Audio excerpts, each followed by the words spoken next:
me that. Sorry, my headphones are going in and out. Do you hear that? You just got to get closer to it. Oh, okay.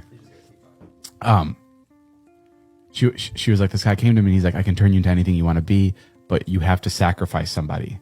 And I just spoke to my mother, and my mom really supports me, and she's like willing to be sacrificed so I can become like famous. A singer or whatever, famous, whatever. And it was completely serious, and it was really fucking terrifying. Really, really terrifying. Like you believed her. Totally believed her. And I didn't tell anybody until she told you guys at dinner. Yeah. And I was like, thank God she's telling somebody else, because I did not want to fucking die with the secret. You can't hold that for that long. Freaking out so much. And then one day we went to like a Hollywood party, and I don't want to say the names that were there, but they were like these big Hollywood guys who've been around for a really long time. Like, they're like, when you think of like old Hollywood, these are the names that come up. Yeah. And she was talking to one of them. She was an attractive person. So like the guys at the party were like into her, and they were like listening to what she was saying. And she was just like, yeah, I was approached by the Illuminati.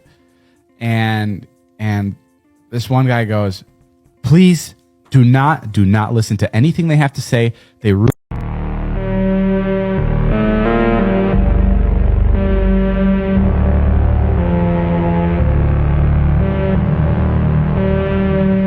the Freemason order had become a day club for rich kids who wanted to play at philosophy, as opposed to today where it's a day club for bored middle-aged men who want to play at philosophy. Unsatisfied, Weishaupt decided he'd make his own, even cooler club, and only his very best friends or those he thought worthy could join.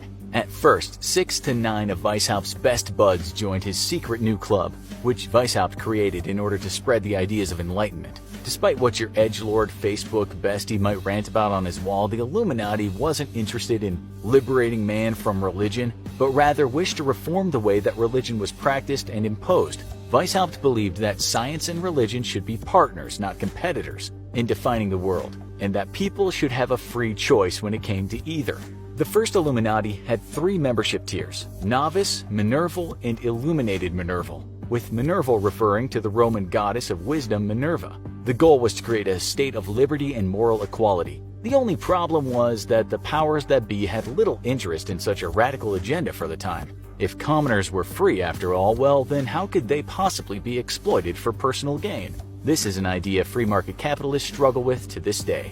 Heavily influenced by Freemasonry, or really just blatantly ripping it off, Weishaupt created a series of elaborate rituals to be practiced at Illuminati meetings. Members were given secret names taken out of their favorite parts of antiquity.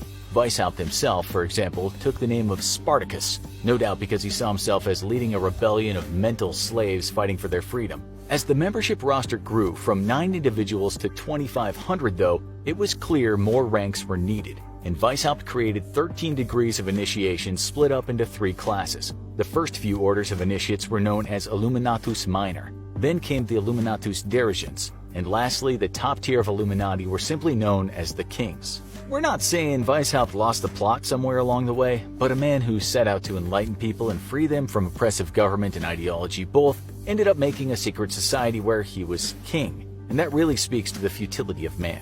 So what did the Illuminati actually do? Well, they attempted to spread the ideas of enlightenment and reform through the upper crust of European society, but were never in fact any way close to political power of their own. The high point of this secret society would come in 1777, when Charles Theodore took the throne of Bavaria and used the opportunity to spread the same liberal values the Illuminati themselves were espousing. However, Charles Theodore would prove to be a weak monarch, and soon the ruling elites pressured him to back off the liberalization of Bavaria.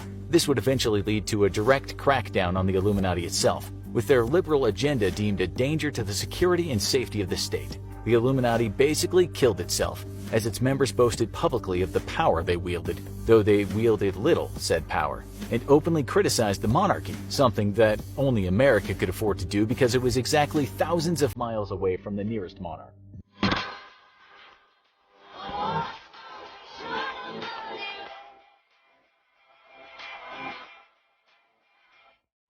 I open when I'm sleeping.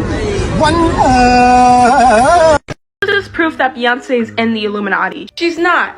And if you believe this, you need to go touch some grass. It's been 3 years now, Todd. A black woman can be successful without any outside help. So stop watching the conspiracy videos. Is Lil Nas X in the Illuminati? No. He's not, Todd. It's been 5 years, buddy. We're starting to get worried for you. Say it with me. The Illuminati doesn't exist. Why would the government make a secret society to fuck you over when they fuck you over in student loans every single year? Think with your big brain, buddy.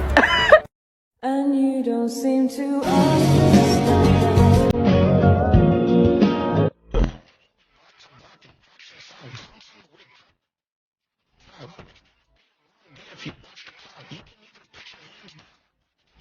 Secret societies. Okay, secret societies were a trend in the 18th century, spanning from the 17th century to the 19th century, more or less, but very popular in the 18th century for middle-class to wealthy, educated men to join. And they were essentially social clubs with some stuff added onto it. But they were organized around principles of education and knowledge and learning. They were enlightenment institutions, basically.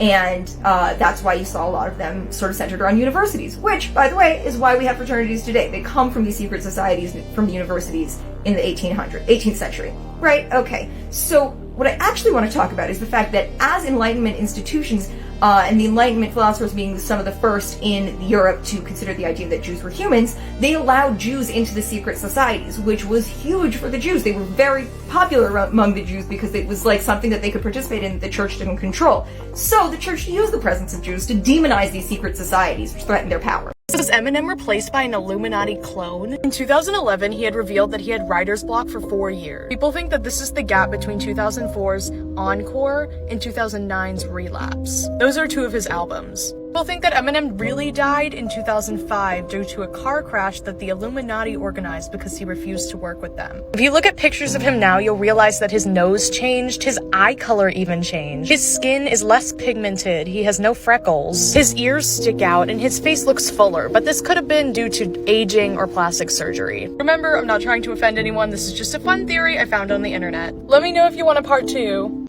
This is terrifying. These are Illuminati and other subliminal messages in Disney films. If you have an old DVD, you can probably still find these, but when these got attention, they were edited out when they were re-released to the public.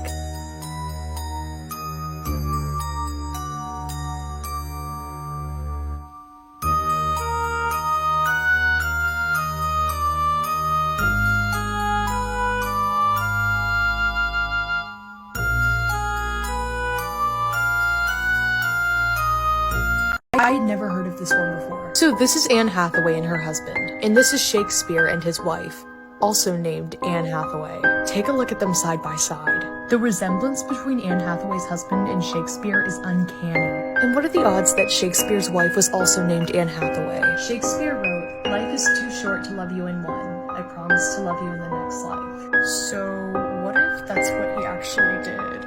Guess you could call them the Haunted Hathaways. Thank you so much for the support, guys. Hit the plus and follow my Instagram if you want to learn a little bit more about my life. This is so freaky. Kodak Black may have been replaced by a clone. Your first question is probably, why would he have been cloned? He tried to expose the Illuminati several times. People started thinking that he was a clone when he got out of jail. One of his face tattoos was missing and he sounded different. Also, he grew out his hair and lost some weight, which is a very normal thing. He went to jail, he changed. Part 2 is already up. Hit the plus and add me on Instagram for more content. Also, this is just a cool theory I found on the internet. No disrespect. Kodak Black exposed the Illuminati several times. If you take a look at the lyrics in his songs, they're warnings. We suspect that it's very common for artists to sell their souls in order to get fame, or join some higher up group.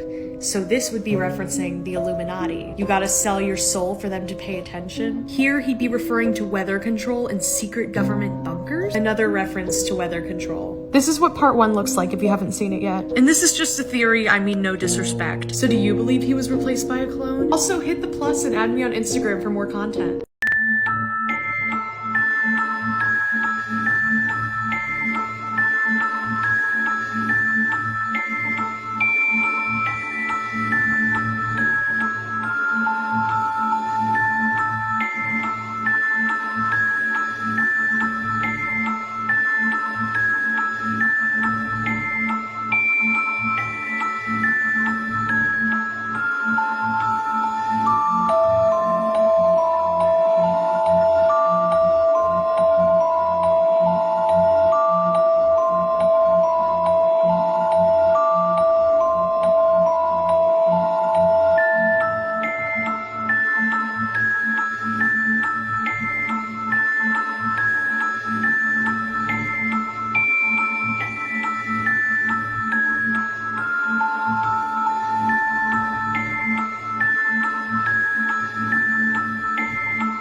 Why the Illuminati really killed Michael Jackson. These artists are always on tour because if they stop touring, they would totally go broken. And it's been, the record companies really, really do conspire against their artists. They steal, they cheat, they do whatever they can, especially the black artists.